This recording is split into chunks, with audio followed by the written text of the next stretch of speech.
रसिको नमस्कार. कलांगण संगमेश्वरच्या संगमेश्वर संपदा या संवाद मालिकेमध्ये आपणा सर्वांचं मनापासून स्वागत करतो. संगमेश्वर संपदा या संवाद मालिकेचा आज 26वा भाग. मित्रांनो, ज्यांनी संगमेश्वर संपन्न केलं, ज्यांच्यामुळे संगमेश्वर समृद्ध झालं, अशा व्यक्तींचा आणि त्यांच्या कार्यकर्तृत्वाचा परिचय करून देणारी मालिका संगमेश्वर संपदा. आणि या मालिकेचा नुकताच आपण रौप्य महोत्सव साजरा केला. आज रौप्य महोत्सव साजरा केल्यानंतर पुन्हा एकदा नवीन जोमानं आणि नव्या उमेदीनं 26वा भाग घेऊन आम्ही तुमच्यासमोर येतो. आणि आज मी गप्पा मारणार आहे प्रख्यात अभिनेत्री मूळच्या चिन्मयी सुर्वे आणि नंतर सासरच्या चिन्मयी सुमित राघवन यांच्याशी. चिन्मयीताई, आपलं कलांगणच्या या मंचावरती खूप मनापासून स्वागत करतो. धन्यवाद.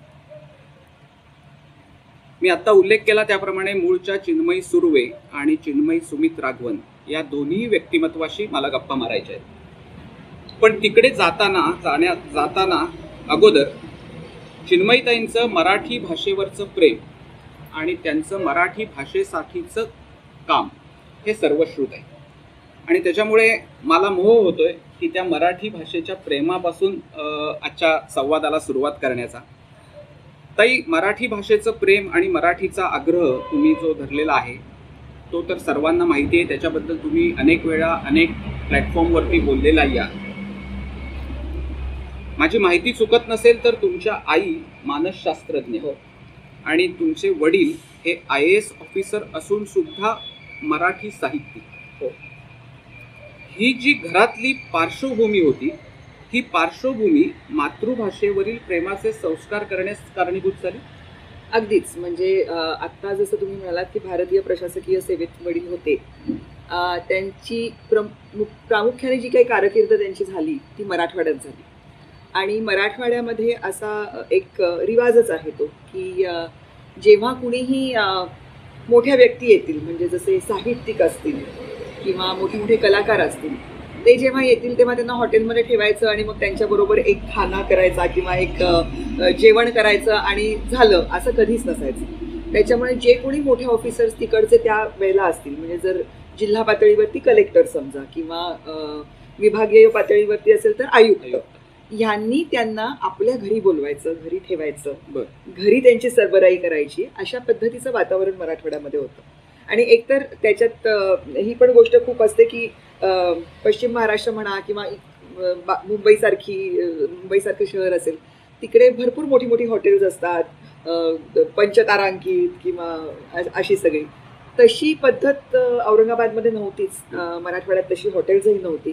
त्याच्यामुळे हा तिकडचा प्रघात होता आणि त्याच्यामुळे खूप मोठमोठ्या साहित्यिकांची आमची ओळख होती, त्यांची घरामध्ये उठबस होती. म्हणजे आता समजा तुमच्या मुलाला किंवा माझ्या मुलाला जर असं सांगितलं की अरे शाहरुख खान इथे येणार आहे किंवा शाहिद कपूर इथे येणार आहे, तर ते किती त्यांना त्याचं ग्लॅमर वाटेल.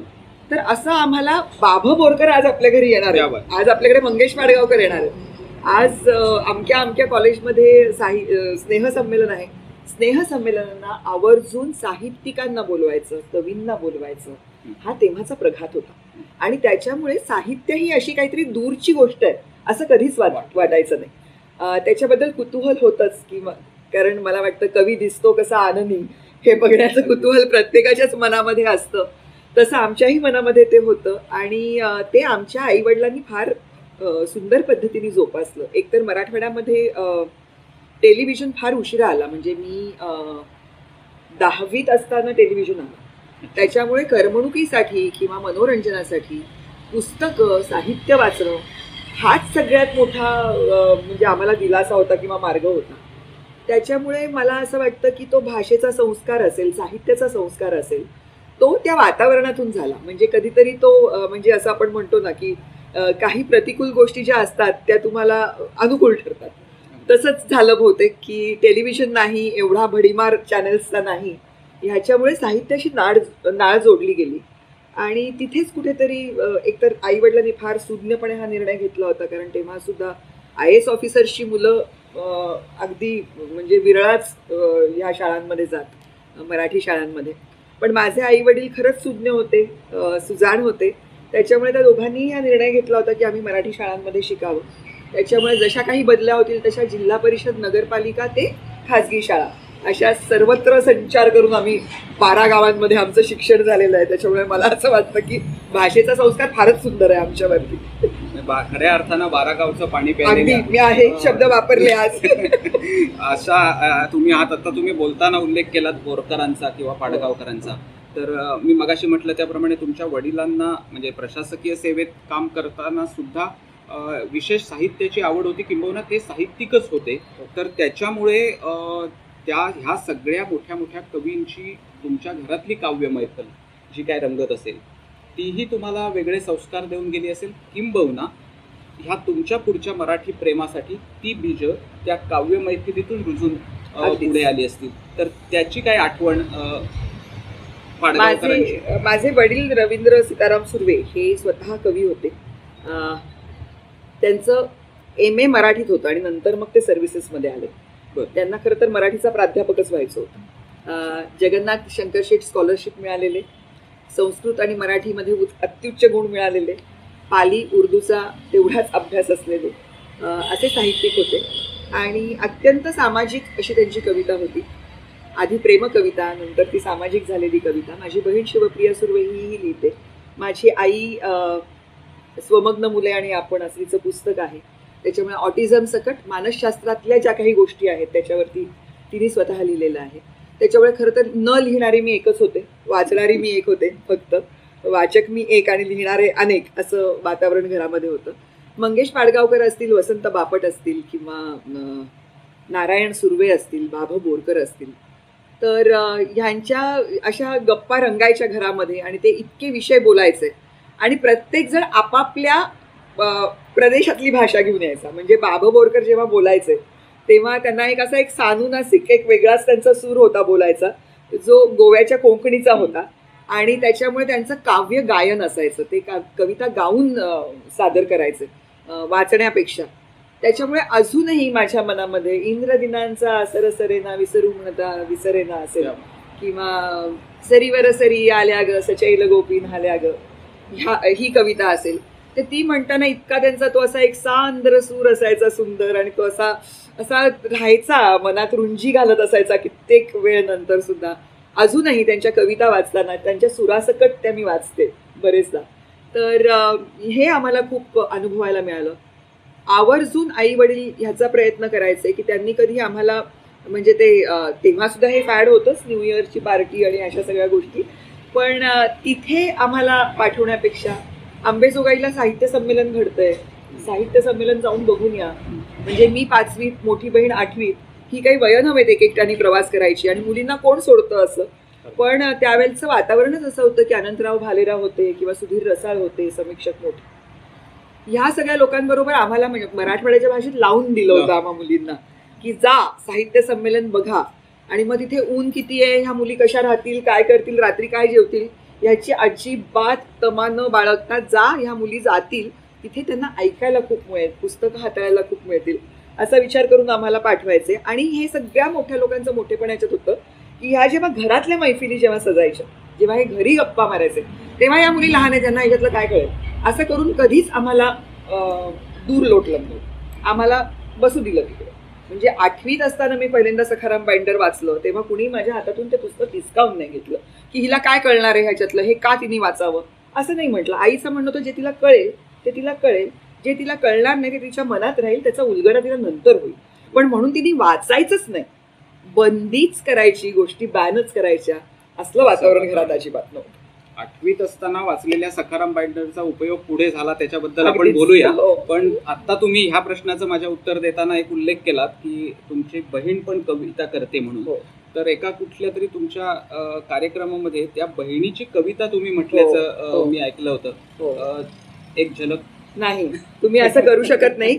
अवधूत गुप्ते आणि सुमित राघवन ह्या अत्यंत खट्याळ व्रात्य मुलांनी तो माझ्यावरती त्यांनी टीमअप करून, म्हणजे अक्षरशः ज्याला आत्ताची मुलं जे म्हणतात ना गेम केला, तसं त्यांनी मला केलं होतं. मी आता त्याला बळी पडणार नाही, मला अजिबात गाता येत नाही. आता तसंच आम्ही तुमच्यावरती गेम करतोय असं समजा.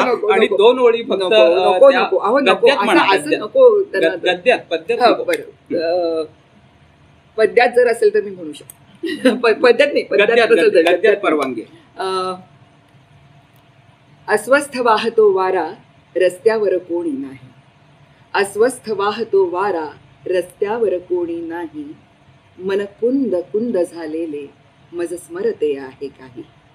मज स्मरते आहे तेच, जे स्मरू नये ते सगळे. मज स्मरते आहे तेच, जे स्मरू नये ते सगळे. त्या उदास सायंकाळी ते शांत विरागी बगळे. त्या उदास सायंकाळी ते शांत विरागी बगळे. क्या बात.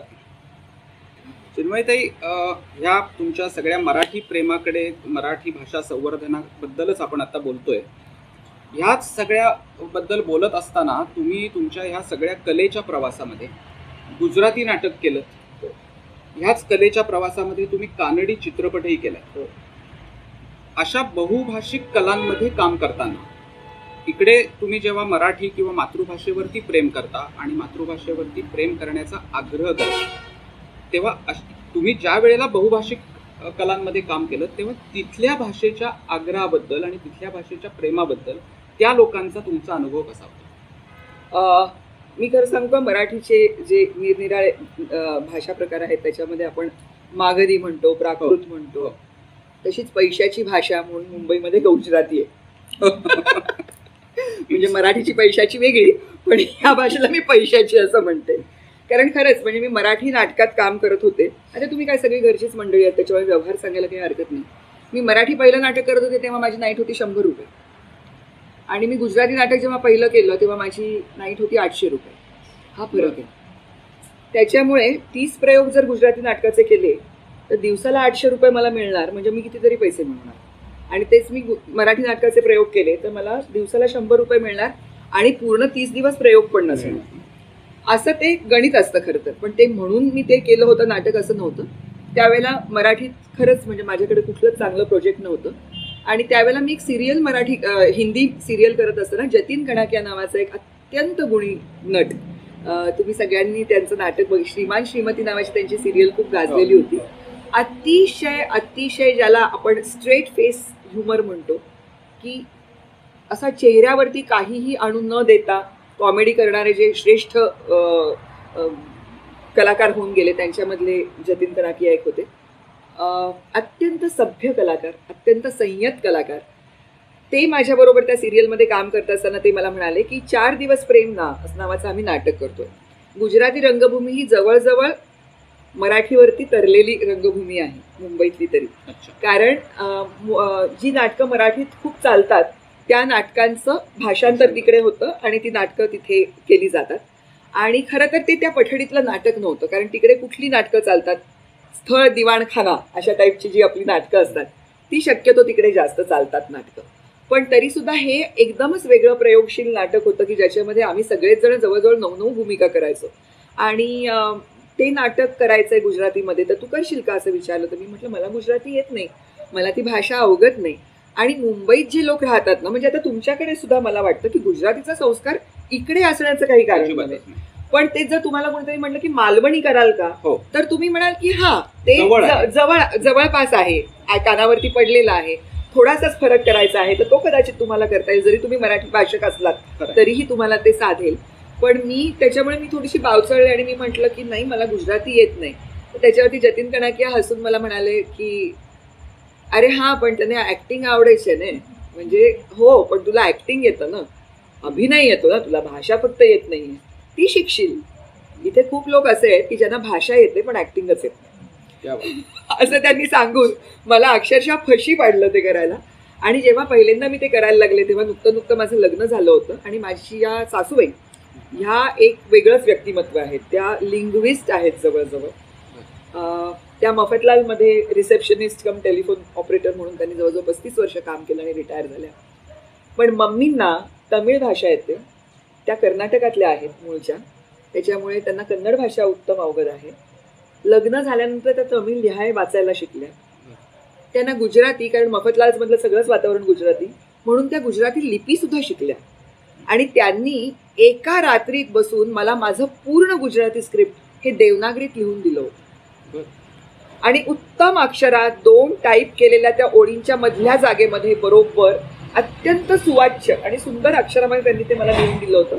त्याच्यामुळे मला अख्खं स्क्रिप्ट माहिती होतं काय आहेत, कुठे काय शब्द आहेत ते. म्हणजे फक्त माझे डायलॉग नव्हे तर अख्खं स्क्रिप्ट ह्या बाईने देऊन दिलं होतं अख्खी रात्र जागून. त्याच्यामुळे तर मला असं वाटलं की त्या इतके जर म्हणजे प्रयत्न करतायत, मी ती भाषा अवगत करून घ्यावी आणि त्याच्यामध्ये मी कम्फर्टेबल व्हावं यासाठी, मला कुठली अडचण येऊ नये म्हणून, तर थोडासा रेटा देऊन मी सुद्धा ती भाषा शिकली पाहिजे असं मला वाटलं. आणि मला असं वाटतं की जेव्हा जेव्हा आपण त्या त्या भाषेत व्यक्त होणार असतो ना, तेव्हा तुम्हाला त्या भाषेत विचार करता यायला पाहिजे. आणि त्याच्यासाठी त्या भाषेचं सौंदर्य तुम्हाला माहिती असणं हे फार आवश्यक आहे. तशी मी गुजराती शिकले.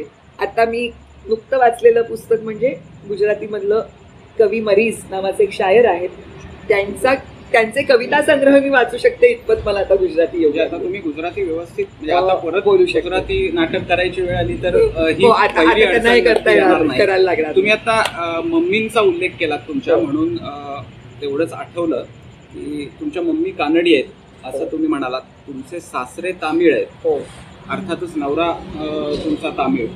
नाही, नवरा मराठी आहे. तामिळ मराठी किंवा मराठी तामिळ असं. आणि सासरे तामिळ, कन्नड, सासूबाई कानडी आणि सुनबाई मराठी भाषेच्या आग्रह असलेल्या. हो, हे घरातच असलेलं एवढं सगळं बहुभाषिकत्व असताना सुद्धा तुमचा हा मराठीचा आग्रह, ह्याला घरचा पाठिंबा कसा मिळाला? घरचा पाठिंबा म्हणजे असं होतं की माझ्या सासूबाईंना पहिल्यांदा असं वाटलं की जेव्हा मी असं ठरवलं की पहिला मुलगा झाल्यानंतर त्याला शाळेमध्ये कुठल्या घालायचं, तर माझ्यासाठी अत्यंत स्वाभाविक आणि नैसर्गिक हा निर्णय होता की त्यांनी मराठी माध्यमाच्या शाळेत जायचं. पण माझ्या सासूबाईंना असं वाटलं की मी त्याच्या प्रगतीच्या आड येणार आहे आणि अगदीच इंग्लिशचं भाषांतर करूनच हल्ली आपण सगळं बोलतो नाही का, मराठी सुद्धा. पुढे जाऊन त्याला प्रॉब्लेम येईल असं एक फार काळजी वाटत होती. आगे चलके ऐसे होगा असं जे हिंदीत म्हणतात त्याचं एक भाषांतर की, तर तसं त्यांना असं वाटत होतं की अरे त्याला किती ताण सहन करायला लागेल वगैरे. तर त्यावेळेला मी खूप म्हणजे असं तर आपल्याला वाटत नाही ना, कुणाचा तरी विरोध व्हावा एखाद्या निर्णयाला, आणि नाही माझंच म्हणणं खरं असं नुसतं म्हणून आपण तो त्यांना मी त्याची आई आहे मी ठरवीन असं म्हणून कसं सांगणार ना, कारण तो त्यांचा नातूही आहे, त्यांचाही तेवढाच अधिकार आहे त्याच्यावरती आणि त्याच्या भवितव्याची काळजी त्यांना वाटणं हे स्वाभाविक आहे. त्याच्यामुळे तुम्ही कशाला काळजी करताय असं तर आपण काही म्हणू शकत नाही. तो माझा स्वभाव नाही, तो माझा पिंड नाही. त्याच्यामुळे मग काय करावं असं जेव्हा वाटलं तेव्हा जशी प्रत्येक मुलगी करते तसं मी आईला विचारलं, म्हटलं आई थोडंसं असं मला होतंय आणि मम्मींचा असा किंवा घरातल्या कुणाचाच विरोध सहन करून मला काही करायचं नाहीये, फक्त आपलं एक जे ठरवलंय ते खरं करायचं ह्याच्यासाठी. तर आई मला म्हणाली की मी असं करते, मी तुला काही लेख देते, ते तू वाच जे शिक्षणाबद्दलचे आहेत.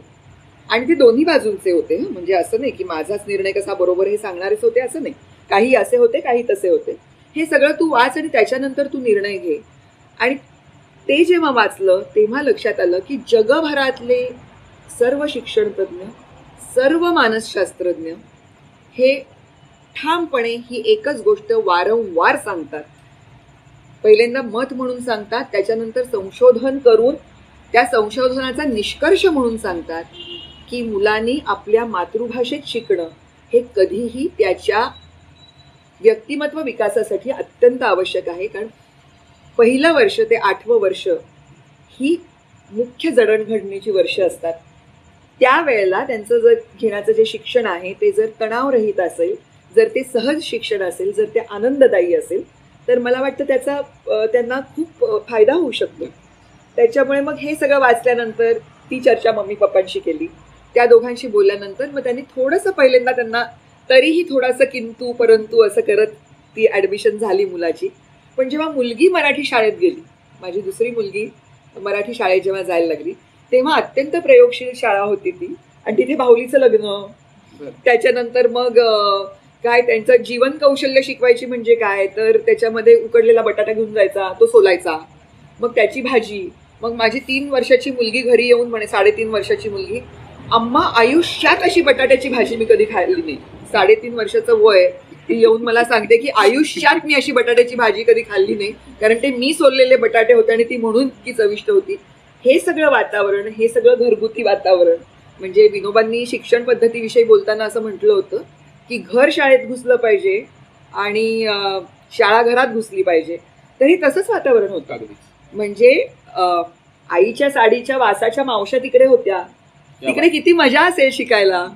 आई ज्या बोबड्या बोलात बोलते आणि ज्या भाषेत घास भरवते तीच भाषा तिकडे बाई सांगत असतात, बोलत असतात त्याच भाषेमध्ये.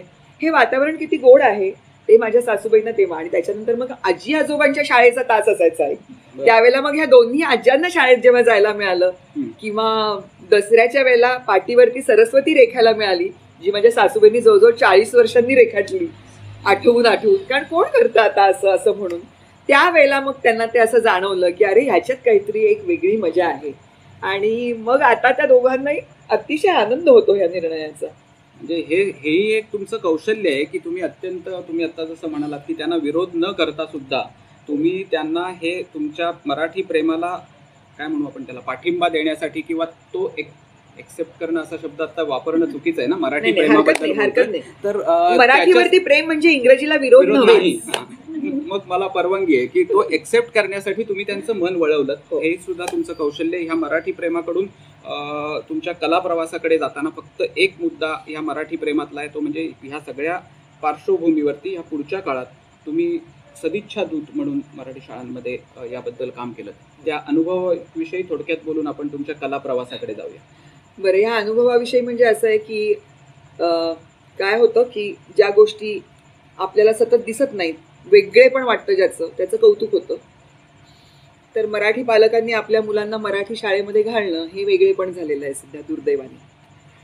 तर त्याच्यामुळे मला खूप ग्लॅमर आहे की अरे या क्षेत्रात असून सुद्धा मुलांना मराठी शाळांमध्ये घातलं. काही कुत्सित असे हेही यायचं की तुम्हाला तर परवडण्यासारखं होतं तरी का बरं पैसे वाचवायला मराठी शाळेत घातलं का, असेही शेरे ऐकले काही. तर त्याच्यामुळे एका कार्यक्रमाला असं बोलवण्यात आलं मला. मराठी भाषाप्रेमी पालक संघटना अशी एक मुंबईमध्ये पालक संघटना कार्यरत आहे. कारण मुलांचा विकास हे फक्त काही शिक्षकांचं काम आहे असं नाही, तर पालकांचाही त्याच्यात सहभाग असला पाहिजे. अशा ह्याच्यातून ती सगळी पालक संघटना निर्माण झालेली आहे. आणि त्या कार्यक्रमात मला बोलवलं होतं आणि माझी मुलाखत घेतली होती की मी माझ्या मुलांना मराठी शाळेत का घातलं आणि त्याच्याबद्दल जसं आत्ता आपण बोलतोय तसंच मी काहीतरी बोलले असेल. आणि जे मनापासून असतं ना ते मनापर्यंत पोहोचतं असं मला वाटतं. माझे चित्रपट किंवा माझ्या सिरियल्स जितक्या बघितल्या गेल्या नसतील तेवढी ती एक क्लिप जवळजवळ 3 लाख लोकांनी आज बघितलेली आहे. आणि ती बघून लोक मला अक्षरशः म्हणजे मी आवर्जून सांगते की मराठी शाळेच्या संदर्भात कुठलाही प्रश्न असेल तरी मला कधीही फोन करा. आणि ते अगदी शिरसावंद्य धरून लोक मला रात्री 11-12 वाजता सुद्धा फोन करतात की आत्ता माझं आणि बायकोचं भांडण चाललंय की मराठी शाळेत घालायचं का इंग्रजी शाळेत घालायचं, जरा थोडीशी मदत करा असं. तर त्याच्यामुळे तो कार्यक्रम झाला आणि तिथून त्यांनी असं मला विचारलं की तुम्ही मराठी शाळांचे सदिच्छा दूत म्हणजे आपल्या मराठी ब्रँड अँबॅसेडर म्हणून काम कराल का. तर मी म्हटलं की मला आवडेल हे करायला. आणि नंतर मग माझ्या मनामध्ये असा विचार आला की आता आपण खूप जाहिराती बघतो. दीपिका पडुकोन ओप्पो नावाचा का अप्पो नावाचा, काय रे माझा तो उच्चारच चुकतो, ओप्पो नावाचा फोन ती विकते.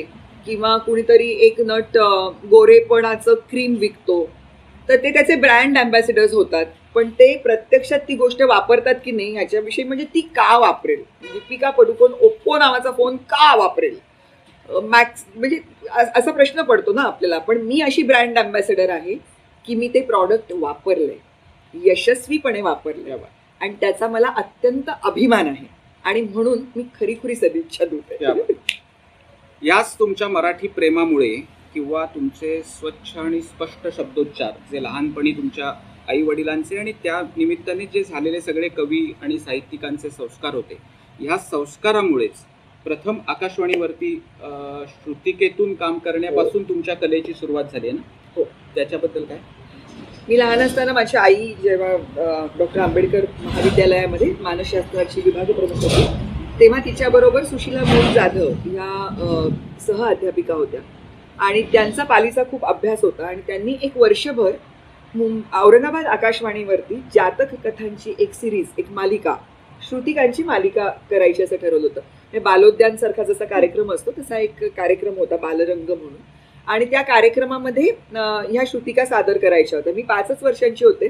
अजून शाळेमध्ये जोडाक्षरं शिकवायला घेतली नव्हती.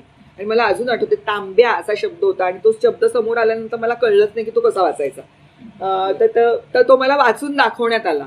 तर जी जोडाक्षरं होती ती मला वाचून दाखवली होती आणि ते शब्द मला वाचून दाखवले होते. आणि ते मी सांगितलं होतं की ओके ओके, ते इथे जेव्हा येईल ना तेव्हा मी ते म्हणेन, असं करून मी पहिली श्रुतिका केली होती. आणि ते सगळ्यांना इतकं ते प्रसंगावधान असेल म्हणा किंवा काय, आणि ते लाईव्ह होतं, म्हणजे रिटेकची किंवा रेकॉर्ड करून नंतर ते प्रक्षेपित करायची सोय नव्हती. ते आम्ही जसं वाचणार तसंच ते तिथे ऐकू जाणार होतं लगेच. त्याच्यामुळे ते फार जिकिरीचं होतं की कुणाला तुम्ही घेताय, काय करताय. आणि ते नाटक झालं. मग त्याच्यानंतर दुसरं जे होतं त्याच्यामध्ये मला 3 भूमिका करायच्या होत्या. एक राणी होती, एक भिकारीण होती आणि एक राजकुमारी होती. त्याच्यामुळे मग वय पण वेगळी, तसं जर बघितलं तर तो दर्जा पण वेगळा, आणि अशा सगळ्या गोष्टी होत्या. मग त्याच्यात काय गंमत करता येईल हे आम्हाला तिकडच्या ज्या संचालिका होत्या, केशर मेश्राम म्हणून अत्यंत गोड आवाजाच्या बाई, त्यांनी मला सांगितलं होतं हे करताना असं कर, ते करताना तसं कर, माईकच्या ना इथून बोल, जेव्हा आजीचं बोलशील तेव्हा, राजकुमारीचं बोलशील तेव्हा जरा असं बोल, लढीवाळ बोल. ह्या गोष्टी तेव्हाच इतक्या, म्हणजे तो इतका सुंदर संस्कार, म्हणजे कला संस्कारच म्हणून ज्याला आपण, तो मिळाला. आणि तेव्हाचं वातावरणच खूप छान होतं. म्हणजे ते असं म्हणतात ना की अयम निजहा परोवेती गणना लघु चेतसा उदार चरितानाम तू वसुधैव कुटुंबकम. तेव्हा असं वसुधाच आपलं कुटुंब आहे अशासारखं हे होतं. ही माझी मुलगी आहे, ती तुझी मुलगी आहे, आमच्याकडे असं असतं, तुमच्याकडे तसं असतं, तुमचं हे आमचं ते, असं काहीच नव्हतं औरंगाबादमध्ये. त्याच्यामुळे कदाचित मला असं वाटतं की ते ना सगळं जुळून आल्या त्या सगळ्या गोष्टी. म्हणजे या होत्या त्या खरं पालीच्या अभ्यासिका होत्या, त्यांना पालीचं सगळं खूप माहिती होतं, जातककथांचा त्यांचा खूप अभ्यास होता. पण तरी सुद्धा तिकडे रेडिओवरती अनाउन्सर असणारी एक बाई सुद्धा, अरे काहीतरी छान कार्यक्रम चाललाय, ह्याच्यात आपण काय योगदान देऊ शकू, अशा पद्धतीने काम करायचं. आता जसं होतं ना की हे माझं आहे, हे तुझं आहे, ह्या बाउंड्रीज आपण ज्या आखून टाकलेल्या आहेत त्या तेव्हा नव्हत्या. तर तो असं ते काम सुरू झालं आणि त्याच्यानंतर आवडलं. तिथून कला प्रवासाची खऱ्या अर्थानं सुरुवात झाली. चिन्मयताई, ज्वालामुखी हा शब्द उच्चारल्यानंतर सर्वसाधारण माणसाला ज्वालामुखी म्हणजे काहीतरी भयंकर किंवा ते काही धोकादायक वगैरे, तो पृथ्वीतून होणारा उद्रेक वगैरे वगैरे असंच सगळं डोळ्यासमोर येतं. त्या ज्वालामुखी आणि तुमच्या प्रेमाचा संबंध आहे? नाही, छे अगदीच नाही. मी अगदी नेहमीच सांगते आवर्जून की ज्वालामुखी काहीच फुटलं नाही. मग त्याचं फक्त एकच कारण होतं का? हो, त्याचं फक्त एकच कारण होतं. त्याच्यासाठी आम्हाला कानेटकर, पणशीकर अशा लोकांची गरज पडली.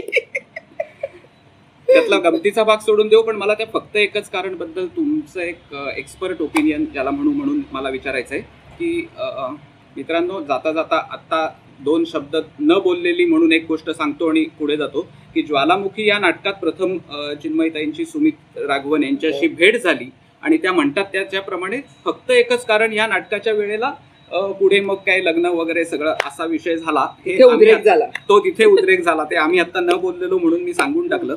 चिन्मयताई, परदेशात स्थिर झालेला भारतीय तरुण पुन्हा मी भारतात का यावं याचं फक्त एकच कारण मला सांगा, असा प्रश्न त्याच्या पालकांना विचारतो. ह्या पार्श्वभूमीवरती वसंत कानेटकरांनी लिहिलेलं नाटक. तिथपासून आज भारतातली मुलं शिकायलाच परदेशात जाऊ लागली, जे आत्ताच्याच नुकत्याच रशिया युक्रेन युद्धाच्या पार्श्वभूमीवरती त्याच्याही बद्दलची चर्चा झाली. एक मातृभाषेची उपासक आणि संवर्धक या नात्यानं या प्रश्नाकडे तुम्ही कसं पाहता? मी जसं म्हटलं मगाशी, मी तुम्हाला ते एकदम सुभाषितच ते कसं आलं मनात ते मला माहिती नाही. जेव्हा मी म्हटलं की वसुधैव कुटुंबकम, तेव्हा आपण जास्तीत जास्त ग्लोबल व्हायला पाहिजे असा एकीकडे विचार असताना, the more and more you become local you become global असं असतं. माझ्या परसात काय उगवतंय ते मला माहिती नाही, पण मला ट्युलिप्स कुठे फुलतात ते मला माहिती आहे. असं जर झालं तर त्याला फारसा काही अर्थ नाही. कारण जर सगळंच तसं झालं तर मग खरंच कशाला काही अर्थ नाही. अडतंय का कशाने? नाही अडत. म्हणजे मुलं अलोट तिकडे जात आहेत, त्याच्यामुळे भारताचा विकास थांबलाय का किंवा खुंटलाय का? असं नाही. जे इथे राहत आहेत ते उत्तम काम करत आहेत. कामाच्या संधी नाहीत का? उत्तम संधी आहेत. शिक्षणाच्या संधी नाहीत का? उत्तम संधी आहेत. आत्ता नवीन शैक्षणिक धोरण जे आलेलं आहे ते इतकं वेगळ्या पद्धतीने आखलेलं धोरण आहे, ज्याच्याबद्दल चर्चाच आत्ता आपण सध्या कुणीच करत नाही. पण जर ते कुणी मुळात जर धोरण बघितलं असेल किंवा इव्हन महिला विषयक जे धोरण आत्ता मांडलं जाणार आहे, ह्या सगळ्या गोष्टी इतक्या चांगल्या आपल्याकडे घडत आहेत. वेळ लागेल. आणि ही जी माझी पिढी होती ना, ही फार मोठी गुन्हेगार आहे. कारण कसं होतं, माझ्या आधीच्या पिढीला ते पारतंत्र्यात होते. त्याच्यामुळे स्वातंत्र्य मिळवणं हे एक ध्येय होतं समोर. आपल्याला ते ताट्यात मिळालं, चांदीच्या ताट्यात आपल्याला स्वातंत्र्य मिळालं. आपल्याला कळलंच नाही त्याचं काय करायचं. आणि त्याच्यामुळे आम्ही नाळ तोडली आमच्या मुलांची स्वतः. त्याच्यामुळे आता हे म्हणणं की ही मुलं अशी गेली आहेत, हे असं झालंय, ते तसं झालंय, हे म्हणण्याला काही अर्थ नाही. नुसतं काय झालंय ह्याच्याबद्दल आपण बोलूया नको आता, असं मला वाटतं. कारण खरंच हा फार फार संवेदनशील मुद्दा आहे आणि तो असा इतका पटकन तोंडी लावण्यासारखा वापरता आपल्याला येणार नाही. जाता जाता त्याच्यावरती काही टीका टिप्पणी करता येणार नाही. पण काय झालंय ह्याच्याविषयी न बोलता आता काय करता येईल ह्याच्याविषयी आपण बोलायला पाहिजे. आणि मला असं वाटतं की त्याची सगळ्यात मोठी सुरुवात ही नवीन शैक्षणिक धोरण अगदी मनापासून राबवून त्याच्यातून कुठल्याही पळवाटा न काढता ते राबवणं, हे जर प्रत्येक राज्यांनी जर केलं तर मला असं वाटतं शैक्षणिक भवितव्य भारताचं उज्ज्वल आहे. नवीन शैक्षणिक धोरण मनापासून राबवून हा त्यातला पळवाटा न काढता हा अत्यंत महत्वाचा मुद्दा होता. मगाशी आपण बोलता बोलता तुमच्या त्या 8वीत असताना वाचलेल्या सखाराम बाइंडरवरती थांबलो होतो. सखाराम बाइंडरमध्ये त्याच्या पुढे जाऊन नंतर तुम्ही चंपाची भूमिका तुम्हाला करायला मिळाली. त्याच्याबद्दल प्रश्न विचारताना म्हणजे चंपाची भूमिका तुम्ही केली, ती गाजली, लोकांना आवडली, हे आता सगळ्यांना माहिती आहे. पण ती भूमिका साकारताना तुम्हाला विजय तेंडुलकरांचा सहवास मिळाला, विजय तेंडुलकरांकडून काही मार्गदर्शनही मिळालं. एक लेखक म्हणून, कारण ज्या वेळेला एखादा अभिनेता किंवा अभिनेत्री मंचावरती, रंगमंचावरती काम करते तेव्हा तिने लेखकाने लिहिलेली वाक्यच केवळ न बोलता लेखकाच्या लिहिण्यातून सुटलेली वाक्य किंवा त्याच्यातून त्याला काय म्हणायचं आहे, बिटवीन द लाईन्स असं ज्याला आपण म्हणतो, तर ही दृष्टी आणि ती एक कलात्मकता ही तुम्हाला तेंडुलकरांकडून मिळाली असेल तर तेंडुलकरांचा सहवास आणि त्यांच्याकडून मिळालेलं हे देणं याविषयी. तेंडुलकरांचा सहवास मिळणं हे खूप खूप मोठी गोष्ट होती माझ्यासाठी. त्यांना जेव्हा पहिल्यांदा मी भेटायला जाणार होतो आम्ही, तेव्हा म्हणजे आम्ही तालीम करायला सुरुवात केली होती आणि संदेश एक दिवस म्हणाला की एक सीन काही मनासारखं होईना, नाही सॉरी, सयाजी शिंदे आलेच नाहीत वेळेवरती आणि त्यांना ते अडकले कुठेतरी आणि ट्रॅफिक होता खूप आणि ती तालीम होणार नव्हती पुढे. तर सयाजीचा फार काकुळतीने फोन आला आणि तो अगदीच खजील झाला होता की अरे मी खूप लवकर निघायचा प्रयत्न केला पण असं झालंय वगैरे. आणि त्याला काही कुणालाच स्ट्रेस द्यायचा नव्हता. सयाजी अत्यंत गुणी नट आहे, सिन्सिअर नट आहे, त्याच्यामुळे तो पोचू शकत नाही. तर आता काय करायचं, तालमीची वेळ तर आहे आपल्याकडे, सगळ्यांनी तेवढी वेळ ठेवलेली आहे. तर संदेश एकदम म्हणाला चला जाऊया आपण तेंडुलकरांना भेटूया. त्यांनी फोन लावला, तेंडुलकरांना म्हणाला बाबा भेटायला येऊ का? तर ते म्हणाले ये. नाही एकटा नाही येत आहे, सगळ्यांना घेऊन येऊ का? तर ते म्हणाले या एक एकटे या, सर्व या, कसेही या पण या, असं म्हणाले. एकटे पण भीषण असतं आणि सर्जनशील कलाकाराचं तर फारच. तर त्याच्यामुळे आम्ही सगळ्यांनी जायचं ठरवलं आणि मी खूप घाबरले होते. मी म्हटलं नाही बाबा तेंडुलकरांशी आपण जाऊन काय बोलणार. पण जेव्हा आम्ही गेलो आणि त्यांच्याशी बोलायला लागलो तेव्हा इतकं सुंदर, म्हणजे काही वेळेला असं होतं की काही भूमिकांना तुम्ही तुमच्या व्यक्तिमत्वातलं काही देऊ करता आणि काही भूमिका तुमच्या व्यक्तिमत्वाला काहीतरी देतात. आणि मला असं वाटतं की चंपा आणि चंपाच्या निमित्ताने तेंडुलकरांनी मला आयुष्यभराची एक दृष्टी दिली. आम्ही तिकडे गेलो आणि ते नाटकाबद्दल बोलेच ना. आजकाल किती उकडायला लागलंय, दिवस कसा लवकर मावळतोय, ह्याच्याबद्दलच ते गप्पा मारू लागले. आणि आम्हाला कळत नव्हतं की त्यांना या विषयावरती कसं आणायचं, कारण आम्हाला नाटकाबद्दल गप्पा मारायच्या होत्या. तर सोनाली कुलकर्णी ही माझी अत्यंत लाडकी अभिनेत्री, जवळची मैत्रीण, आदरणीय अभिनेत्री सोनाली अशी बसली आणि मला बाबा मी ना हे केस आहेत ना काळे करणार आहे लक्ष्मीच्या भूमिकेसाठी. आणि मला एकदम असं झालं की काय बोलतेय तेंडुलकरांची, काय गप्पा मारायचे विषय आहेत का, अशी कशी बोलते ही मुलगी. आणि ते म्हणाले अगं नका ग, भूमिकेचा असा बाहेरून आतमध्ये विचार करू नका, आतमधून बाहेर विचार करा. आणि तिथे त्यांची गाडी रुळावरती आली आणि ते नाटकाबद्दल बोलायला लागले. आणि मी सोनालीला मनोमन हातच जोडले की काय म्हणजे हिने एक वृत्ती काढली की तिने त्यांना त्या विषयावरती आणलं. आणि तिथे बोलताना मग ते म्हणाले की चंपा, मग असंच बोलणं पुढे गेलं आणि ते म्हणाली, संदेश म्हणाला की चंपा लक्ष्मीला घरी ठेवून घेते. मी आता हे गृहीत धरते की तुम्हाला सगळ्यांना सखाराम बाइंडर थोडंसं माहिती असेल. तर चंपा लक्ष्मीला घरामध्ये ठेवून घेते, तिचं मन किती मोठं आहे.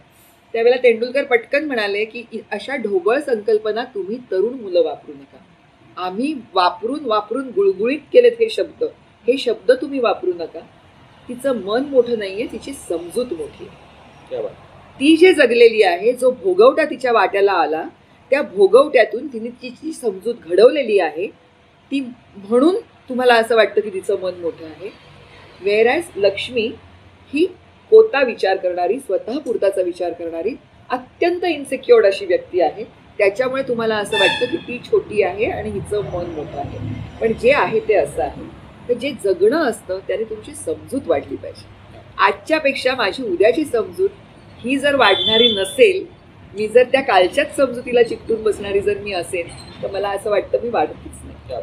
आणि त्याच्यामुळे मग ते तो चाळाच लागला किंवा तो अभ्यासाचा एक प्रकारच झाला की प्रत्येक भूमिका करताना मागच्या वेळेच्या अभिनेत्री चिन्मयीपेक्षा ह्या वेळच्या अभिनेत्री चिन्मयीची समजूत किती वाढलेली आहे त्याचा विचार प्रत्येक वेळेला नवीन भूमिका करताना मनात येतो. आणि मग तो समाजात व्यक्ती म्हणून वावरताना सुद्धा मनात सतत येत राहतो आणि तो उपयोगी पडतो. ती दृष्टी उपयोगी पडते. नाटक चिन्मयी सुर्वे किंवा चिन्मयी सुमित यांच्या नाटकाबद्दल बोलताना एका नाटकाचा उल्लेख केल्याशिवाय पुढे जाता येत नाही. पण तरीही त्या नाटकाविषयी सुद्धा चिन्मयीताई तुम्ही खूप बोललायत, खूप प्लॅटफॉर्मवरून बोललायत. अर्थातच अरुणाची गोष्ट आणि ती तिची भूमिका. त्याच्यामुळे पुन्हा त्याचीच पुनरावृत्ती करण्याच्या ऐवजी त्याचा थोडासा वेगळा विषय मला त्यानिमित्ताने तुम्हाला विचारायचा आहे की अरुणाची गोष्ट या नाटकातली अरुणाची भूमिका आणि ती घटना जी काही ती KEM हॉस्पिटलमध्ये घडलेली घटना. एक. नंबर 2, 4 वर्षांपूर्वी तुम्ही एका वेगळ्या कारणासाठी प्रसिद्धीत आला होतात किंवा चर्चेत आला होतात. त्या किस्स्याकडेही मला जायचं नाही. पण ती एक घटना, ह्या 2 घटना आणि ज्या छत्रपतींच्या राज्यामध्ये आम्ही छत्रपतींचं नाव घेतो, म्हणजे छत्रपती शिवाजी महाराजांच्या दरबारामध्ये कल्याणच्या सुभेदाराची देखणी सून आणून उभे केल्यानंतर अशीच माझी आई असती सुंदर रूपवती तर आम्ही सुंदर झालो असतो वदले छत्रपती असं जे म्हटलं गेलं, हा इतिहास काही 350 वर्षांचाच आहे. म्हणजे काही फार जुना पुराणा नाही. ह्या 350 वर्षांमध्ये समाजाच्या बदललेल्या मानसिकतेकडे किंबहुना भारताच्या स्वातंत्र्यात आज आम्ही 75 वर्ष आमची साजरी करतोय. या 75 वर्षातल्या समाजाच्या बदललेल्या या मानसिकतेकडे मानसशास्त्रज्ञ आईची मुलगी या नात्यानं तुम्ही कसं पाहता? बापरे, हा फार मोठा प्रश्न आहे.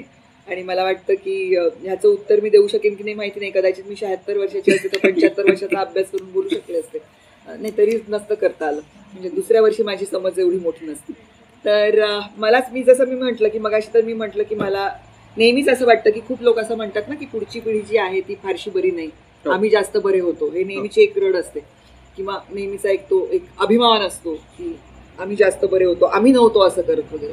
मला असं वाटतं आत्ताची येणारी पिढी ही जास्त बरी आहे, आमच्यापेक्षा जास्त मोकळेपणाने विचार करणारी आहे. आणि परत हे जे सगळे प्रॉब्लेम्स आहेत हे मधल्या पिढीचे.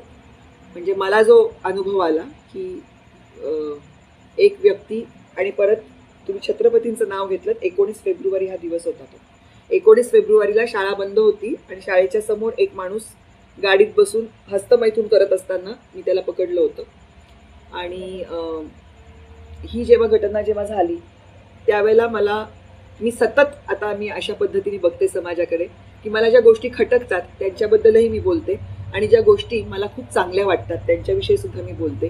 कारण सतत टीका करणं आणि वातावरण वाईट आहे असं म्हणत राहणं यांनी खरंच काही होत नाही. आणि खरंच पूर्णपणे गंडलाय समाज असं इतिहासातही कधी झालं नाही, वर्तमानात होत नाहीये आणि भविष्यातही कधी होणार. त्याच्यामुळे प्रत्येक काळामध्ये चांगल्या वाईट घटना, चांगल्या वाईट विचारांची माणसं, कृती करणारी माणसं ही सतत असतात. आणि त्याच्यामुळे ही घटना जरी घडली तरी सुद्धा ज्या पद्धतीने मला पोलिसांनी 2.5 तासांमध्ये त्यांनी मुंबईसारख्या शहरात त्या माणसाला नेस्तनाबूत केलं, त्याला पकडलं, त्याला तुरुंगात टाकण्यात आलं, त्याचा शोध लावण्यात आला. आणि तिथे कुठेही मला एक कलाकार आहे, ही कुणीतरी एक स्टार आहे, आणि काय आता तो सध्या शब्द वापरतात सेलिब्रिटी, तो एक का वापरतात आणि कुठे कोण करतं कुणाला सेलिब्रेट ते मला कळत नाही. पण ते सेलिब्रिटी स्टेटस हे काहीही मनात न आणता अत्यंत सामान्य माणसासारखं खूप साधं वागवून, मला थोडंसं रूढ ज्याला आपण म्हणू तसं वागवून, की म्हणजे तिथे बसा, हां सांगा, हां मग काय झालं, असंच माझ्यावरती खेचून थोडंसं विचारलं गेलं. पण त्याच्यानंतर इथे पुरुषांनी कुणीही यायचं नाही. म्हणजे मग चहाचा कप ठेवणारा मुलगा सुद्धा त्यांनी येऊ दिला नाही. जेव्हा ते माझा जबाब नोंदवून घेत होते त्यावेळेला, माझी तक्रार नोंदवून घेत होते तेव्हा. त्याच्यामुळे आणि हे सगळं काम करणारे जे पोलीस अधिकारी होते हे अत्यंत जागरूकपणे त्यांचं काम करत होते. आणि ते मला सांगताना सतत सांगत होते, मॅडम शब्द अतिशय व्यवस्थित वापरा, ह्याच्यातून तो माणूस सुटता कामा नये, असं म्हणू नका, असं म्हणा. असं करून त्यांनी मला मदत केली होती. आणि दरवेळेला पोलिसांना शिव्या तर आपण घालतच असतो. सरकारी अधिकारी किती भ्रष्ट असतात ह्याच्याबद्दल आपण सतत बोलत असतो. राजकारणी किती हाणारडे आहेत त्याच्याबद्दल आपण बोलत असतो. पण जे कोण चांगलं काम करतात त्याच्याबद्दल आपण बोलत नाही.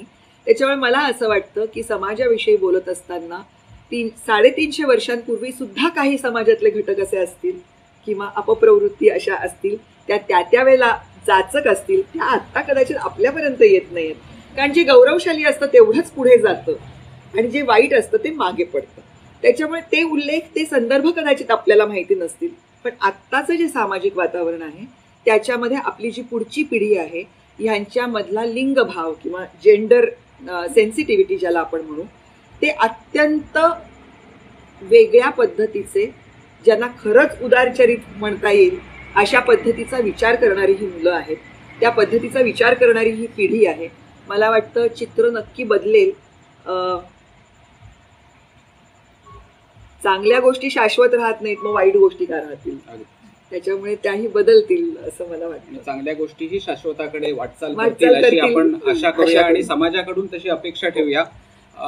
मित्रांनो, संवादाला सुरुवात झाल्यापासून कला क्षेत्रामध्ये रमणाऱ्या चिन्मय सुमित किंवा त्यांचं काव्यमय वातावरण त्यांच्या घरातलं, त्यांची कविता, साहित्य, लेखन आणि अर्थातच अभिनय, ह्या सगळ्या गोष्टी करणाऱ्या चिन्मय सुमित, तुम्ही लावणी पण शिकलात? अगदी. आणि ती शास्त्रोक्त त्याचं शिक्षण घेऊन आणि तुम्ही त्याचा स्टेज शो किंवा काय म्हणतो आपण त्याला सादरीकरण लावणीचंही केलं, तर त्याच्याबद्दलची काही विशेष आठवण त्या लावणी शिक्षणाची? ती आठवण माझी अशी होती की कॉलेजमध्ये शिकत होते आणि त्यावेळेला पुरुषोत्तम करंडक आणि फिरोदिया करंडक अशा 2 स्पर्धा व्हायच्या. मी फिरोदिया हा उच्चार चुकलेली नाहीये, फिरोदिया नाहीये, तो फिरोदियाच आहे. च्या बद्दल मी फार ओरडत असते ज्या मुलांना शिकवते. त्याच्यामुळे ते लगेच आता बघतील की ताई काय म्हणाली आत्ता, असं म्हणून मुद्दामून हा उल्लेख. तर फिरोदिया करंडकाच्या मध्ये असं असतं की विविध गुणदर्शन स्पर्धा अशी ती असते. नाटकाची एक थीम घेऊन त्याच्याभोवती तुम्हाला नाटक फुलवायचं असतं आणि वेगवेगळ्या कलाप्रकारातून तुम्हाला तो नाट्यप्रकार सादर करायचा असतो. म्हणजे कुणीतरी येतं बासरी वाजून जातं, कुणीतरी येतं कथ्थकचा एखादा तुकडा करून जातं, कुणीतरी येऊन एक पेंटिंगच करतं, कुणीतरी एक येऊन बॅले करून जातं. पण ते एका सूत्रात बांधलेलं असतं, स्क्रिप्टेड असतं. तर तसं आमच्या नाटकामध्ये प्राक्तन असं त्या नाटकाचं नाव होतं आणि त्याच्यामध्ये मला बैठकीची लावणी करायची होती. राजसा वेळी जरा बसा ही ती लावणी. आणि आर्यभूषण थिएटर हे पुण्यातच, आणि तिथे अस्सल लावणी केली जाते. म्हणजे नुसतं हिंदी चित्रपट गीतांवरती वेडेवाकडे हावभाव करून तिथे बायका लावणी सादर करत नाहीत किंवा नाच सादर करत नाहीत. तर अस्सल ज्या अगदी जुन्या जुन्या लावण्या आहेत त्यांचं पण तिथे जतन केलेलं आहे. तर तिकडे मला शकुंतलाबाई भूमकरांकडे ही लावणी शिकवायला म्हणून माझे 2 मित्र घेऊन गेले. आणि तेव्हा मला नऊवारी नेसता पण येत नव्हती. आज मला 6 प्रकारे नऊवारी नेसता येते. तर ते मला तिथे घेऊन गेले आणि मग मी तिथे शिकायला बसले. आणि मग मी त्या मला अदा शिकवत होत्या. एका जागी बसून ती अदा करायची आणि मध्ये थोडासा एक नृत्य प्रकार, म्हणजे थोड्या स्टेप्स असायच्या, पण बेसिकली बसून फक्त मुद्राभिनयातून ती व्यक्त करायची लावणी. असा तो बैठकीच्या लावणीचा बाज. आणि ते शिकवत असताना एक दिवस त्या मला म्हणाल्या की तू सारखी सलवार कमीज घालून येते आणि मग त्याच्यामध्ये तू ते करते. तर साडी हा एक प्रॉप आहे, ही पण त्याच्यात वापरली जायला पाहिजे. साडीत, नऊवारी साडीत एवढे जाड घुंगरू बांधून तू ती कशी करशील लावणी? तर त्याच्यामुळे त्यांनी मला एक दिवस साडी नेसवली आणि मी साडीमध्ये ती रिहर्सल करत होते. पण त्यावेळेला तिथून एक व्यक्ती आले दुपारी आणि त्यांना वाटलं की मी त्यांच्यातलीच कुणीतरी एक आहे आणि ते म्हणाले की हीच, आज आम्हाला हीच मुलगी. आणि त्यावेळेला त्या तिकडच्या सर्व बायकांनी जीवाच्या आकंतांनी तिकडचा पत्रावरती करून मला तिकडून बाहेर काढलं. आणि तांबेशेठ होते तेव्हा, आता ते वारले. तेव्हा तिकडे शकुंतलाबाई भूमकरांनी मला शिकवल्यानंतर माझी अशी इच्छा होती की त्यांनी माझा तो लावणीचा सादरीकरण बघायला यावं. आणि तिथे अजिबात त्या बायकांना बाहेर जायची परवानगी नसायची. म्हणजे त्यांचे जे मालक असतील ते घेऊन जातील तेवढंच, पण अदरवाईज खरेदीला, हॉटेलसाठी, सिनेमासाठी बाहेर जायचं नाही. आणि मी तेव्हा तांबेशेठकडे मी गेले आणि मी त्यांना म्हटलं की ती माझी गुरु आहे ना, मग तुम्ही असलं पाहिजे ना समोर, त्याच्याशिवाय मी कसं करू. आणि त्यांनी ते ऐकलं आणि त्यांनी त्यांच्याबरोबर आणखीन 2 मुलींना सुद्धा जाऊन कॉलेजचा कार्यक्रम बघून या म्हणून पाठवलं. त्याच्यामुळे जसं मी म्हटलं तसं की खूप चांगल्या गोष्टी थोड्याशा प्रयत्नांनी घडतात. या सगळ्या पार्श्वभूमीवरती आपण तुमच्या कुटुंबाचा उल्लेख केला, सुरुवातीपासून तुमच्या आईचा आणि वडिलांचा उल्लेख केला. या तुमच्या कुटुंबावरती आंबेडकरी चळवळीचा प्रभाव असलेला प्रभाव आणि त्याच्यानंतर तुमच्या कला प्रवासामध्ये तुम्हाला भीमाई साकारता येणं, भीमाईची भूमिका साकारता येणं, या अनुभवाविषयी. माझं लहानपण सगळंच औरंगाबादमध्ये गेलं असल्यामुळे मी तुम्हाला मगाशी सांगितलं की कसं वातावरण तिकडे होतं. वेगवेगळ्या कॉलेजेसमध्ये वेगवेगळे व्याख्याते यायचे, फार सुंदर भाषणं व्हायची. त्याच्यामध्ये निरनिराळ्या विचारसरणीचे लोक यायचे आणि आम्हाला कुठेही असा मज्जाव नव्हता की ही विचारसरणी ऐकू नका आणि हीच फक्त आपली आहे, हिला खत पाणी घालणारं जिथे मिळेल तिथेच फक्त जा, असं नव्हतं. सगळं ऐका असा संस्कार होता. आणि त्याच्यामध्ये जिथे राहत होतो ते मात्र आंबेडकर कॉलेज, मिलिंद कॉलेज आणि विद्यापीठ ह्या परिसरात आम्ही राहत होतो.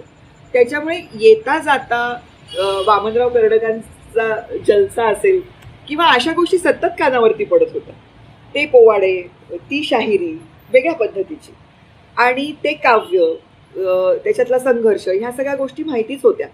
आणि त्याच्यामुळे वेगळाला अभ्यास केला होता असं नव्हतं, पण ही आपले सगळे जण आहेत असं वाटत होतं. आणि त्याच्यानंतर मग जेव्हा माझ्याकडे नितीन वैद्य हे जेव्हा बाबासाहेब आंबेडकर ही सिरियल करतात, मालिका करतात, ते कळलं, तेव्हा त्यांनी जेव्हा मला विचारलं की तू ही भूमिका करशील का, तेव्हा मला म्हणजे असं वाटलं की एक वर्तुळ पूर्ण होतं ना आपल्या आयुष्यात, की जिथून आपण सुरुवात केली तिथपर्यंत आपण परत येतो, तसं काहीसं झाल्यासारखं मला वाटलं. आणि त्याच्यामुळे मला असं वाटतं की तो अनुभव हा माझ्यासाठी फार मोठा आणि वैयक्तिक आनंदाचा असा. अगदी म्हणजे संवादाच्या शेवटच्या टप्प्यात किंवा एकूण वेळेची आपल्या मर्यादा लक्षात घेता अगदी शेवटचा एक प्रश्न विचारतो आणि आपण संवादाचा समारोप करूया. लग्न झाल्यानंतर, कारण मी मगाशी सुरुवातीला मित्रांनो म्हटलं होतं की चिन्मयी सुर्वे आणि चिन्मयी सुमित या दोघींशी मला गप्पा मारायच्या आहेत, म्हणून मी सुरुवातीला तिच्या आई वडील, त्यांच्या घरात माहेरचं कौटुंबिक वातावरण, या सगळ्याचा उल्लेख केला. तसंच मी सुरुवातीला अजून एक वाक्य असं म्हटलं होतं की ज्यांनी संगमेश्वर संपन्न केलं त्यांच्याशी संगमेश्वर संपदा या संवाद मालिकेत आम्ही गप्पा मारतो. आता चिन्मयी सुमित यांची अनेक मुलाखती जर तुम्ही पाहिल्या असतील तर त्यातल्या अनेक मुलाखतीमधून त्यांनी मी मूळची औरंगाबादची असं सांगितलेलं कदाचित ऐकलं असेल. आणि त्या पार्श्वभूमीवरती मी संगमेश्वर संपदा म्हणून चिन्मयी सुमित यांच्याशी गप्पा मारतो ह्याचं आपल्याला वैविध्य वाटेल कदाचित, म्हणून त्याचा खुलासा करणं गरजेचं आहे.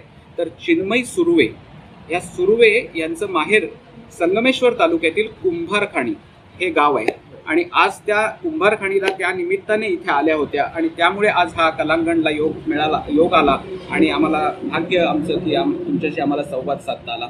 चिन्मयी, ते शेवटचा प्रश्न, लग्न झाल्यानंतर कुटुंबाची जबाबदारी म्हणून थोडासा ब्रेक घ्यावा लागला जरी तरी तो घेण्याची तयारी ठेवून, नवऱ्याला पाठिंबा देऊन, नवऱ्याची कारकीर्द जास्त कशी बहरत राहील असं करून मुलांचं संगोपन अर्थात त्या सगळ्याच आई करतात, त्याच्याबद्दल काही प्रश्नच नाहीये. पण कला क्षेत्रात असून सुद्धा तुम्ही वेळप्रसंगी ते केलं.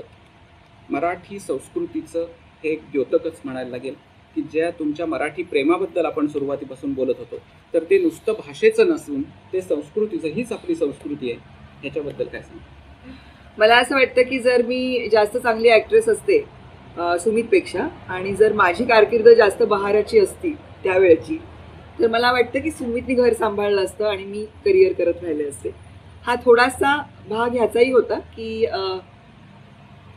मी मुलांना मराठी शाळेत घालायचा एक अट्टहास केला होता आणि मराठी शाळांमध्ये जर मुलांना घालायचं असेल तर आपल्याला फक्त आपल्या मुलाला एक चांगलं वातावरण द्यायचं नाही, तर मराठी शाळांची जी परिस्थिती आहे त्या शाळांमधल्या मुलांसाठी सुद्धा आपल्याला काहीतरी करणं गरजेचं आहे. हे जेव्हा कळलं तेव्हा मी असं ठरवलं की हे वातावरण मीच जास्त चांगलं देऊ शकेन सुमित राघवनांपेक्षा. म्हणून मी असं ठरवलं की मी कामातून ब्रेक घेते. आणि तसंही मी माझ्या कामाकडे फार वेगळ्या दृष्टिकोनातून बघते. मला भाजी बाजारात गेल्यानंतर 4 बायका माझ्याकडे वळून बघून ही तीच आहे, तीच आहे, ही तीच आहे, तीच आहे असं म्हणून एक सेल्फी असं जर त्यांनी केलं नाही तर मी काहीतरी आयुष्यात फार गमावलंय असं मला वाटणार नाही. कारण माझं काम हा माझी एक व्यावसायिक एक गरज आहे आणि तो मी व्यवसाय करते. पण हे जे होतं ना की अरे मला कोणी ओळखत कसं नाहीये, किंवा मी बाहेर जाताना डोळ्याखालचं काळं लपवू का, मी आत्ताचा स्वच्छ चेहरा धुतला आणि इथे आले, काजळ घातलं नाही, काही नाही. तर मी माझ्या व्यवसायाकडे अशा पद्धतीने बघते की माझा तो छंद आहे जो मला व्यवसाय म्हणून मला मिळाला करायला, हे एक सद्भाग्य आहे. त्याच्यामुळे मी तिथे जाऊन तो माझा छंदच आहे म्हणून मी त्याला गृहीत धरू शकत नाही माझ्या व्यवसायाला. आणि तो माझा व्यवसाय आहे असं म्हणून मी तिथे पाट्या टाकू शकत नाही, कारण तो मुळात माझा छंद आहे. अशी गोष्ट असल्यामुळे मी असं ठरवलं की नाटकात काम करायला जायचं किंवा शूटिंगसाठी जायचं आणि सतत विचार करायचा की बाळ माझं काय करत असेल, ते शाळेत नीट पोचलं असेल की नाही, घरी आलं असेल की नाही, घरात काय आहे, घरात काय नाही, तर हे करायची गरज नाही. पूर्णपणे डेडिकेशननी काम करणाऱ्या ॲक्ट्रेसेस आहेत, माझ्याहून उत्तम काम करणाऱ्या त्या आहेत, त्यांना मिळू देत ती संधी. मी जागा अडवण्यात काही हशील नाही. असं म्हणून मी तो थोडा ब्रेक घेतला. तो ब्रेक घेताना सुद्धा मी सतत सांगते, अगदी आवर्जून मी हे सांगते की नाटकात काम करत असणंच म्हणजे उत्तम नाटक करणं असं नसतं. तुम्ही एक उत्तम प्रेक्षक म्हणून जर सभागृहात जर बसलात, प्रेक्षागृहात बसलात, तरी सुद्धा तुम्ही उत्तम नाटकच करत असता त्यावेळेला सुद्धा. त्याच्यामुळे मला माझ्या मैत्रिणींच्या नाटकाला जाऊन त्यांच्या पदराला पिन जरी लावली तरी सुद्धा मला असं वाटायचं की माझं नाटकात सहभाग आहे. म्हणून मी ते नाटक मिस वगैरे केलं नाही, माझी काही नाळबीळ तुटली नाही आणि मी करत राहिले. म्हणजे मी त्यावेळेला त्या काळामध्ये मी वाचत होते, मुलांसाठी नाटकं बसवत होते, त्याच्यामुळे नाटकाशी संबंध सुटला नाही. सुमितचं खूप मोठेपण आहे ह्याच्यामध्ये. एका गोष्टीमध्ये मी सांगते, परत आता मोठेपण हा शब्द वापरता कामा नये, त्याची समजूत मोठी आहे असंच म्हणेन. तो समजूतदार आहे खूप. तो जे काम करत होता त्याच्याबद्दल तो सतत माझ्याशी संवादत राहिला की आज सेटवरती हे झालं, किंवा हे मी करून बघणार आहे नवीन, किंवा मला हे करायचा कंटाळा आलाय. ह्या चर्चा तो सतत करत असल्यामुळे मला कधीच मी त्या क्षेत्रापासून लांब गेले असं वाटलं नाही. आणि त्यांनी मी जे करते आहे त्याच्याविषयी पूर्ण आदरभाव बाळगला. त्याच्यामुळे मला गृहीत धरल्या गेल्यासारखं मला कधी वाटलं नाही. त्याच्यामुळे माझ्यासाठी थोडा काळ काम न करणं आणि नंतर ते खूप अगदी मनापासून उद्मेखून करणं, ह्या दोन्ही गोष्टी अत्यंत महत्त्वाच्या मला अनुभवता आलेल्या आहेत. यावर मुलांचं वाढत असताना बघणं ही मला लक्झरी मला मिळाली. माझ्या कित्येक अभिनेत्री मैत्रिणी अशा आहेत ज्या घराचा गाडा ओढत होत्या, किंवा दोघेही जर अभिनेते असतील तर फक्त एकाने अभिनय करून चालत नाही, दुसऱ्याने हातभार लावायलाच लागतो. खरं तर मराठीमध्ये खूप कमी पैसे आहेत. त्यावेळेला 2-2 वर्षाची मुलं मागे ठेवून ज्यांना काम करायला लागलेलं आहे त्यांना सुद्धा तेवढाच मोठा सॅल्यूट आहे माझा. कारण त्यांनी ते साधलं बाबा, दोन्ही गोष्टी करणं. मला साधणं शक्य नव्हतं, त्याच्यामुळे मी एकीकडून थोडीशी मागे गेले कधी कधी. फक्त एकच गोष्ट म्हणजे आता त्या म्हणताना असं म्हणाल्या की सुमितपेक्षा मी जास्त चांगली अभिनेत्री असते तर, असं म्हणून त्यांनी पुढचं वाक्य म्हटलं, सुमित राघवन यांच्या अभिनयाचा योग्य तो आदर ठेवून तुम्ही चांगल्याच अभिनेत्री आहात याच्याबद्दल त्याच्यात पेक्षा करण्याचं कारण नाही. चिन्मयताई, आज अत्यंत शॉर्ट नोटीसने सुद्धा आज संगमेश्वर संपदा या आमच्या संवाद मालिकेसाठी तुम्ही वेळ दिलात. मी मगाशी म्हटलं त्याप्रमाणे सुर्वे मूळचे कुंभारखाणीचे, संगमेश्वर तालुक्यातील कुंभारखाणी हे तुमचं मूळ माहेरचं गाव.